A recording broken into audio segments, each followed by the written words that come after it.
Hello friends, നമുക്ക് square റൂട്ടിൻ്റെ ഒരു short cut പഠിച്ചാലോ? നമുക്ക് നോക്കാം. സ്ക്വയർ റൂട്ട് ഓഫ് 36 എത്രയാണ്? 6 അല്ലേ? സ്ക്വയർ റൂട്ട് ഓഫ് 37 ഈസി ആയിട്ട് പറയാൻ പറ്റുമോ? ഇല്ല. നമുക്ക് ഷോർട്ട് കട്ട് നോക്കിയാലോ?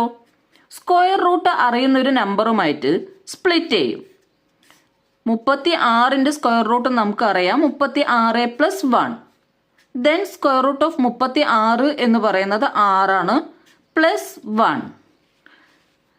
ദെൻ 6+1/6ൻ്റെ double 1/12. That is equal to 6 + 1/12 എന്ന് പറയുന്നത് 0.0833. ദെൻ ആൻസർ എന്ന് പറയുന്നത് 6.083. 47ൻ്റെ സ്ക്വയർ റൂട്ട് നിങ്ങൾക്ക് അറിയുമെങ്കിൽ ഇതുപോലെ ചെയ്തിട്ടൊന്ന് കമൻറ്റ് ബോക്സിൽ കമൻറ്റ് ചെയ്യണേ.